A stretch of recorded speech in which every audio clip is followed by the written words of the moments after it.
नमस्कार दोस्तों, आपके अपने चैनल हमारे संस्कार में आपका बहुत बहुत स्वागत है। आज हम आपके लिए लेकर आए हैं चैत्र मास कथा अध्याय 5।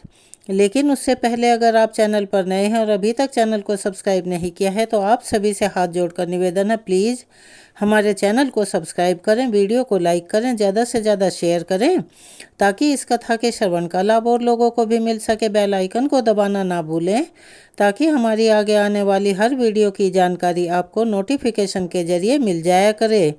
कमेंट्स बॉक्स में जय श्री कृष्णा हर हर महादेव लिखना ना भूलें। आपका यह छोटा सा प्रयास हमारी बहुत बड़ी मदद करता है। परम पिता परमेश्वर और माँ भगवती की कृपा आप सभी पर परिवार सहित हमेशा बनी रहे। आज के अपने इस अध्याय में यानी कि आज के वृतांत में हम आपको दक्ष प्रजापति की शिव के प्रति द्वेष, महर्षि दधीचि द्वारा दक्ष को समझाना तथा भगवान शिव के महात्म्य को बताना, यही सब बातें बताने वाले हैं। अतः आप सभी से निवेदन है कि कथा को आप अंत तक अवश्य सुना कीजिए, क्योंकि अधूरा ज्ञान या कथा को आधा अधूरा पढ़ना, उससे हमें सही जानकारी नहीं मिल पाती है। तो चलिए अब हम आपको बता रहे हैं आगे का वृतांत। उसके बाद भगवान शंकर और सती की बुराई करते हुए क्षीण पुण्य वाले दक्ष प्रजापति दुख से व्याकुल होकर रोने लगे, यानी कि उनके मन में बड़ा क्षोभ हो रहा था। हे मुनि श्रेष्ठ, दुख से संतप्त हृदय वाले उन दक्ष को देखकर शिवजी की भक्ति में हमेशा तत्पर रहने वाले परम ज्ञानी मुनि दधीचि ने उनसे इस प्रकार कहा। दधीचि बोले, मोह के कारण परम शिव तथा सती के तत्व को ना जानकर आप क्यों रो रहे हैं? आपके महान भाग्य से ही ये सती आपके घर में पुत्री के रूप में उत्पन्न हुई हैं और ये सती साक्षात निराकार आदि प्रकृति स्वरूप ही हैं और शिव साक्षात परम पुरुष हैं। इसमें आपका लेश मात्र भी संदेह नहीं करना चाहिए। प्रजापति, ब्रह्मा, इंद्र आदि देवता तथा बड़े बड़े असुरों के द्वारा कठोर तपस्या करने पर भी जो माँ भगवती उन्हें कभी भी दर्शन नहीं देती हैं, उन्हें आपने पुत्री के रूप में प्राप्त किया है और मोह में पड़कर उन सती को बिना जाने आप उनकी निंदा और बुराई क्यों कर रहे हैं? निश्चित रूप से उन्हीं महामोह स्वरूपिणी भगवती ने आपको ठग लिया है। दक्ष बोले, वे शंभु यदि जगत के ईश्वर, अनादि और परम पुरुष हैं तो भयंकर रूप तथा 3 नेत्रों वाले उन्हें भूत प्रेत, पिशाच, चिता की भस्म और शमशान क्यों प्रिय हैं? और मुने, वे भिक्षुक रूप में अपने शरीर में भस्म क्यों पोते रहते हैं? तब दधीचि बड़े ही नम्र स्वर में बोले कि वे शंभु पूर्ण नित्यानंद स्वरूप तथा सभी ईश्वरों के भी ईश्वर हैं, इसीलिए उन्हें देवों के देव महादेव कहा जाता है। जो लोग उनकी शरण ग्रहण करते हैं वे कभी भी दुख प्राप्त नहीं करते हैं, यानी कि उनके जीवन में कभी भी कष्ट नहीं आते। वे भगवान शंभु भिक्षुक हैं। ऐसी दुर्बुद्धि आपकी क्यों हो गई है? ऐसा आप क्यों सोच रहे हैं? ब्रह्मा आदि श्रेष्ठ देवता और तत्वदर्शी योगी जन भी जिनके परम स्वरूप को देख पाने में समर्थ नहीं होते हैं, आप उन देवों के देव महादेव विरूपाक्ष शंभु की निंदा क्यों कर रहे हैं? सर्वत्र विचरणशील वे भगवान सदा शिव सभी जगह विराजमान हैं। ये शमशान में रहें अथवा सुरम्यपुरी में रहें, उन्हें इससे कोई विशेषता दिखाई नहीं पड़ती है। शिवलोक बड़ा ही अपूर्व और अद्भुत है। वह ब्रह्मा विष्णु आदि के लिए भी दुर्लभ है। बैकुंठ, ब्रह्मलोक तथा स्वर्ग उस शिवलोक की एक कला के भी बराबर नहीं है, यानी कि उससे उसकी तुलना नहीं की जा सकती। कैलाशपुरी देवताओं के लिए भी अत्यंत दुर्लभ है। अनेक देवताओं से सुशोभित तथा कल्प वृक्षों से युक्त नंदन वन से घिरी हुई स्वर्ण के अधिपति इंद्र की पुरी अमरावती भी उस शिवलोक की 16वीं कला के बराबर भी नहीं है।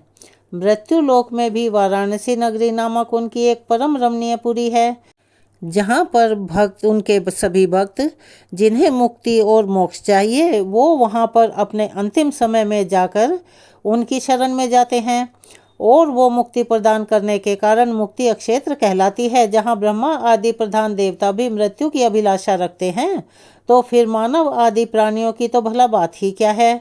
वह परमात्मा शिव की ऐसी दिव्यपुरी है। यह विचार आपकी दुर्बुद्धि का सूचक है कि बिना शमशान के अन्यत्र कहीं भी उनका ठिकाना है ही नहीं।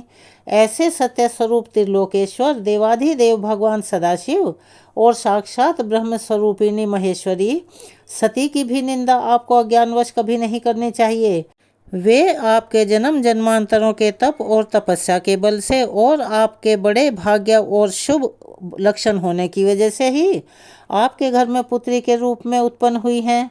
इस प्रकार तत्वदर्शी मुनि दधीचि के अनेक प्रकार से समझाने पर भी प्रजापति दक्ष ने उन परमेश्वर शिव को असदाचार से रहित नहीं माना और वे बार बार उन्हें महादेव के प्रति निंदास्पद वचन बोलते रहे, यानी कि उनकी बुराई करते रहे। हे नारद, वे प्रजापति दक्ष पुत्री सती को उलाहना देते हुए ऐसा कहकर रोने लगे, हे वत्से, सती पुत्री, तुम मेरे प्राणों के समान हो। मुझे शोक समुद्र में डुबोकर मेरा परित्याग कर तुम कहाँ जा रही हो? बहुमूल्य पलंग यानी कि सोने के पलंग पर शयन करने योग्य सर्वांग सुंदरी पुत्री कुरूपति के साथ तुम शमशान भूमि में भला कैसे रहोगी? उनका यह वचन सुनकर मुनि श्रेष्ठ दधीचि ने अपने हाथ से उनके नेत्रों के आंसू पोंछते हुए अपने वचनों को और भी नम्र बनाते हुए प्रिय वचनों से उन्हें सांत्वना प्रदान करते हुए फिर से कहा। दधीचि बोले, ज्ञानियों में श्रेष्ठ प्रजापति, आप मूर्खों की भांति भला क्यों रो रहे हैं? मेरे समझाने का भी आप पर कोई असर नहीं हो रहा है। हे महात्मन देवेश्वर, शंभु को समग्र रूप से जानकर भी आपका अज्ञान नष्ट नहीं हुआ। यह बड़े ही कौतूहल और आश्चर्य की बात है। पृथ्वी पर, जल में, आकाश में, रसातल में जो भी नर तथा नारी रूप प्राणी हैं, वे सभी उन्हीं दोनों शिव और शिवा के रूप में उत्पन्न हैं। ऐसा आप पवित्र मन से समझ लीजिए। प्रजापति, आप इन महेश्वर को यथार्थ रूप से साक्षात अनादि परम पुरुष के रूप में जान लीजिए और इन सती को त्रिगुणात्मिका चिदात्म स्वरूपिणी परात्पर प्रकृति के रूप में ही समझिए। इन परात्पर सती को भाग्यवश अपनी पुत्री रूप में तथा विश्वेश्वर शिव को उनके पति के रूप में प्राप्त करके भी यदि आप अपना सौभाग्य नहीं समझ रहे हैं, नहीं मान रहे हैं, तो विधाता के द्वारा आप ठगे गए हैं। आपको बहुत संताप होगा, यानी कि आप बहुत पछताएंगे। प्रजापति, इस सच्चाई को सुनो। शोक से व्याकुल तथा कल्याण की इच्छा रखने वाले तुम सती को प्रकृति के रूप में तथा शिव को परम पुरुष के रूप में जान लो। तब दक्ष बोले, हे मुनीश्वर, आप यह सत्य कह रहे हैं कि मेरी पुत्री सती प्रकृति रूपा है और शिव ही सनातन पुरुष तथा तीनों लोकों के ईश्वर हैं। हे मुनिश्रेष्ठ, यह सुनकर भी मेरी बुद्धि दृढ़तापूर्वक वैसी नहीं हो पा रही है जैसा कि आप चाह रहे हैं, और वह इस चीज़ को स्वीकार नहीं कर पा रही है कि महेश्वर से बढ़कर दूसरा कोई देवता नहीं है। सत्य बोलने वाले ऋषिगण भी यद्यपि यही कहते हैं, फिर भी शंभु ही सर्वश्रेष्ठ देव हैं, ऐसा मेरा निश्चय नहीं है। हे मुने, मैं जिस लिए शिव की निंदा कर रहा हूँ उसका कारण तो सुनिए। पूर्व काल में जब मेरे पिता ब्रह्मा जी ने प्रजाओं की यानी के सृष्टि की रचना की, तब 11 रुद्रों का प्रादुर्भाव हुआ। समान शरीर वाले वे सभी रुद्र महात्मा प्रचंड पराक्रमी, भीषण रूप वाले तथा क्रोध के कारण लाल आंखों वाले थे। वे सभी व्याघ्र चर्म धारण किए हुए थे तथा उनके सिरों पर जटाएं सुशोभित हो रही थी। वे सभी रुद्र ब्रह्मा जी की सृष्टि का लोप करने के लिए तैयार हो गए। तब सृष्टि के लोप के लिए उद्धत उन रुद्रों को देखकर ब्रह्मा जी ने आज्ञा देकर उन्हें शांत किया और मुझसे जोर देकर कहा, भयंकर कर्म वाले ये रुद्र जिस भी तरह से शांत हो जाएं, तुम शीघ्र ही वैसा ही उपाय करो। पुत्र, मेरी आज्ञा से तुम इन्हें वश में करो। ब्रह्मा जी के इस प्रकार के वचन से भयभीत वे सभी भीषण पराक्रम वाले रुद्र मेरे अधीन हो गए और उनका बल तथा पराक्रम क्षीण हो गया। हे महामुने, उसी समय से मुझ में शिव के प्रति अनादर का भाव उत्पन्न हो गया था। मेरी आज्ञा के अधीन रहने वाले प्रचंड पराक्रमी ये रुद्र जिसके अंश से उत्पन्न है, मेरे समक्ष उसकी भला क्या श्रेष्ठता है। मेरी पुत्री सती रूप तथा गुण में जिस प्रकार की है उसे तो आप भली भांति जानते ही हैं। अब मैं आपसे और भला क्या कहूँ। क्या मेरी आज्ञा के अधीन रहने वाला शिव उस कन्या के योग्य वर हो सकता है? सत्पात्र को दिया गया दान पुण्य और यश बढ़ाने वाला होता है। इसीलिए बुद्धिमान पुरुष को चाहिए कि योग्य पात्र देखकर ही उसे अपनी कन्या का दान करें। हे महामुने, बंधु बांधवों को साथ में लेकर वर के रूप, स्वभाव तथा कुल पर सम्यक विचार करने के बाद ही ज्ञानी पुरुष को अपनी कन्या सत्पात्र को देनी चाहिए। इन्हीं सभी बातों पर विचार करके मैंने पूर्व में सती के स्वयंवर में कुल तथा शील से रहित उस शिव को आमंत्रित नहीं किया था। मेरे मन में जो कुछ भी है उसे आपको मैं साफ साफ बता रहा हूँ। जिसके अंश से मेरी आज्ञा के वशीभूत ये महारुद्र उत्पन्न हुए हैं, वह शिव जब तक इनके साथ मेरे पास आता रहेगा तब तक मैं उनके प्रति ईर्ष्या रखूँगा।